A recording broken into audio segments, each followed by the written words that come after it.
For English subtitles, activate the subtitle button, please.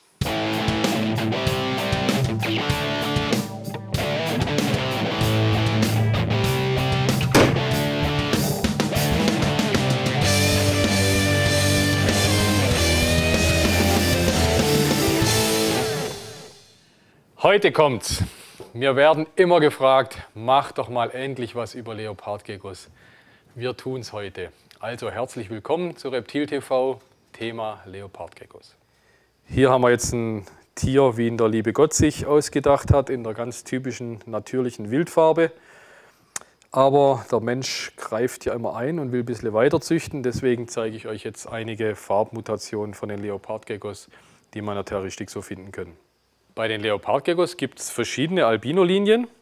Hier auf der rechten Seite haben wir den Tremper-Albino und auf der linken Seite ist ein sogenannter Berl-Albino. Die Berl-Albinos sind ein bisschen bräunlicher, ein bisschen dunkler von der Gesamtfärbung und die Tremper-Albinos haben einen höheren Gelbanteil.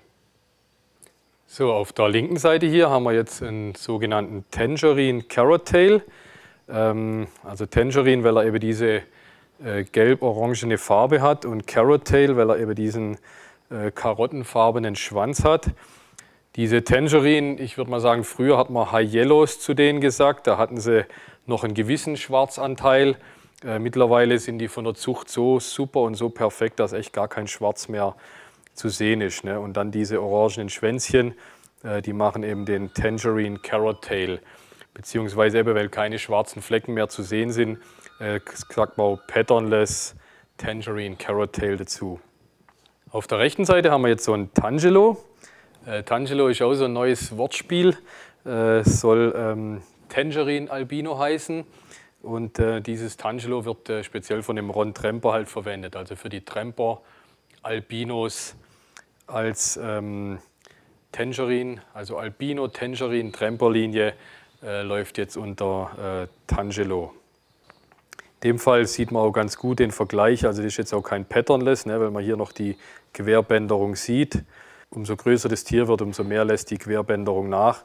Aber ich denke auch bei dem Tier, selbst als adultes Tier, werden wir die Querbänderung noch ein bisschen sehen. Also auf der rechten Seite haben wir jetzt einen Sunglow. Sunglow gehört auch in diese Super Hypo Tangerine Carrot Tail Linie rein. Das Ganze auch als Albino in dem Fall. Also Albino Super Hypo Tangerine Carrot Tail. Auf der linken Seite haben wir einen Blizzard, beziehungsweise man sagt auch Leucisten oder Patternless, sagt man auch noch dazu. Das ist noch ein bisschen die Jugendfärbung. Da sind die Tiere insgesamt noch ein bisschen dunkler, haben zum Teil auch noch diese Flecken mit drin. Und umso größer die Tiere werden, umso heller werden sie und umso mehr verschwindet auch diese Fleckenzeichnung. Auf der rechten Seite haben wir einen Sunglow Albino Enigma. Enigma ist eigentlich eine super schöne Leopardgecko-Variante. Leider haben einige von den Enigma ein bisschen einen neurologischen Defekt, hätte ich fast mal sagen. Also die haben auch so leichte, wie so eine Gleichgewichtsstörung. Von daher ein bisschen problematisch mit der Zucht. Auf der linken Seite haben wir einen Tornado. Die Tornados zeichnen sich aus durch eine besonders schöne oder stärkere Orangefärbung auf dem Körper. Also die haben über den gesamten Körper verteilt so einen schönen hohen Orangeanteil. Auf der rechten Seite haben wir hier einen Eclipse. Eclipse sind Tiere mit schwarzen Augen. Also die Augen sind eigentlich das Interessante an denen. Die Zeichnung ist bei denen kann unterschiedlich sein. Und auf der linken Seite haben wir einen Raptor. Raptor ist die Abkürzung für Red Eye Albino Patternless Tremper Orange. Also auch sehr hübsche Albino-Tiere aus der Tremper-Linie. Auch die Leopardgeckos freuen sich über ein großes Terrarium. Hier habe ich jetzt ein Meter mal 50 mal 60 genommen. Finde ich ein gutes Maß für Leopardgeckos. Ob ihr jetzt da ein Glasterrarium nehmt oder Holz oder Kunststoff, ist natürlich jedem seine Sache. Wir haben jetzt hier einfach mal symbolisch so ein Glasterrarium hingestellt. Dann braucht ihr drin die entsprechende Technik. Als Heizung bietet sich auch ganz gut so ein Spotstrahler an. In dem Fall so ein, ich denke für das Terrarium 50 oder 75 Watt Spotstrahler. Das kann man ausprobieren, wie es mit der Temperatur hinhaut. Dann haben wir hier als UV-Beleuchtung so eine D3 UV-Lampe.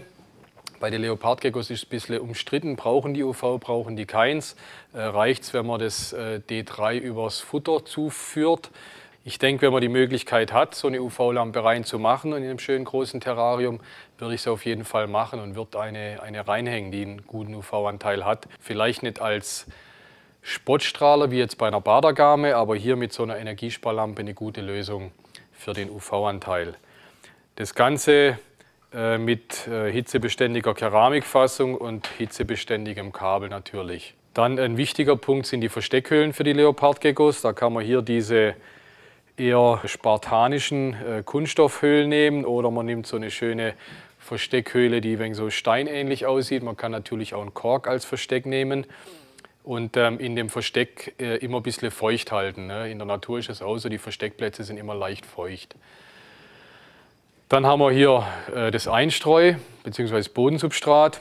Das ganz klassische für Leopardgeckos als Wüstenbewohner sind die verschiedenen Sandsubstrate, den roten Sand oder den braunen, groben Sand oder wie gesagt, egal welche Farbe.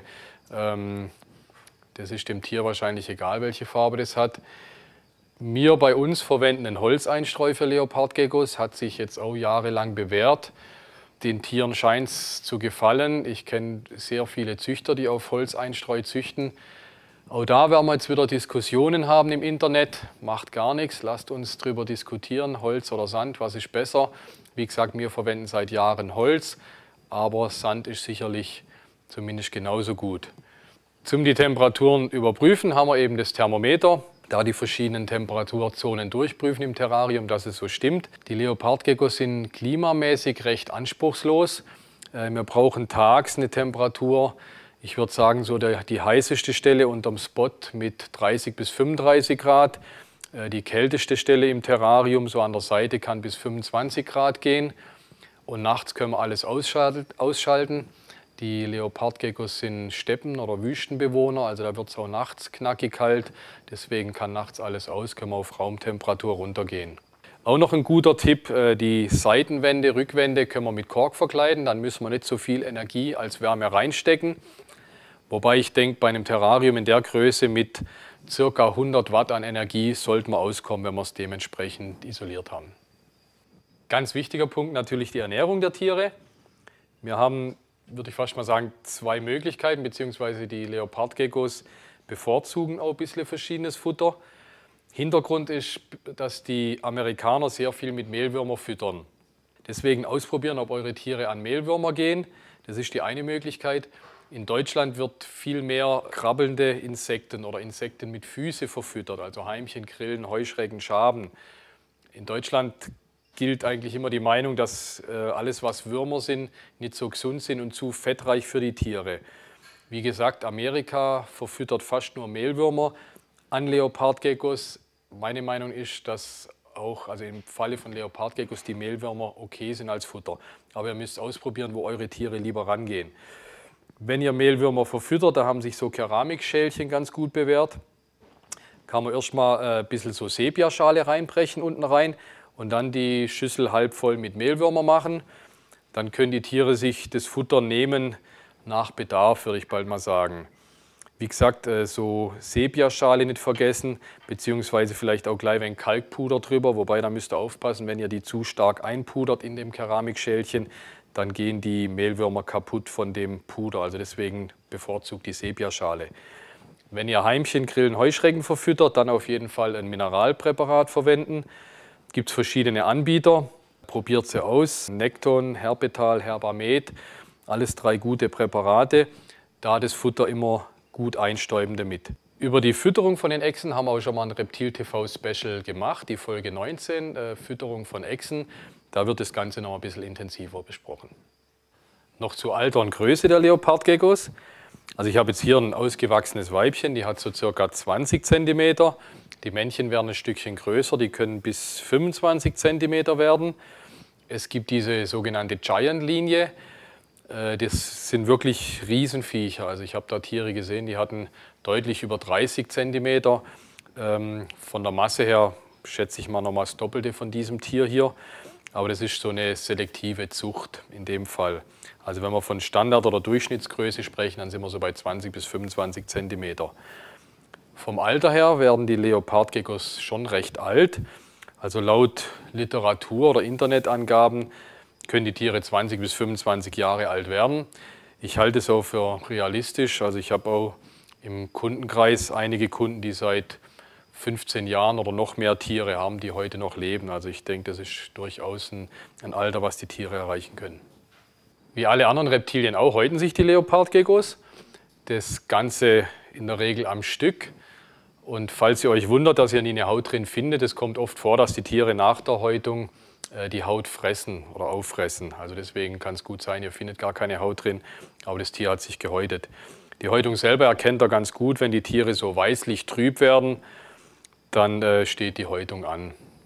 Leopardgeckos sind Steppenbewohner, die kommen so aus dem Nahost, Mittleren Osten, also Pakistan, Afghanistan, Iran, Irak bis nach Indien und ich glaube in Teile der ehemaligen Sowjetunion kommen sie ebenfalls vor. Ihr müsst bei den Leopardgeckos aufpassen. Ein häufiges Problem bei den Leopardgeckos sind die Cryptosporiden, das sind so Einzeller. Dazu kann man auch Kotproben nehmen und untersuchen lassen.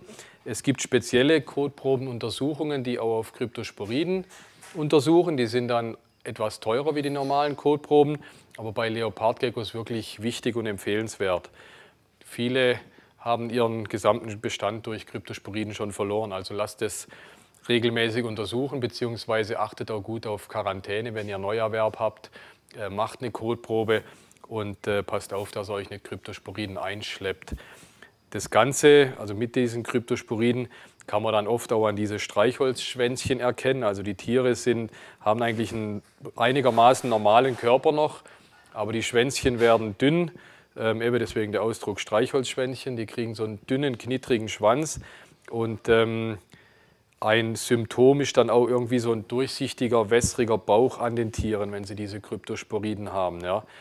Aber wie gesagt, verlasst euch nicht auf diese Symptome, sondern macht eine Kotprobe und lasst es untersuchen bei Neuzugängen oder vielleicht auch im Bestand regelmäßig. Auch zu den Leopardgeckos gibt es ganz tolle Bücher. Die alte Empfehlung von mir, verlasst euch nicht nur auf Internet oder YouTube oder sonstige Sachen, selbst nicht auf so gute Sendungen wie Reptil TV. Wir können in den 15 Minuten nicht alles erzählen über die Tiere, das ist völlig unmöglich. Deswegen seid so gut, kauft euch Bücher oder leiht sie euch aus. Wie gesagt, über Leopardgeckos gibt es mittlerweile auch spitzenmäßige Literatur. Lest was drüber. Zum einen macht das Lesen Spaß, zum anderen, wie gesagt, könnt ihr nirgends so gut und so viel Informationen herkriegen wie aus den Büchern. Das war's für heute, unser Leopardgecko-Special. Bleibt uns treu, check my balls und check meine Leos.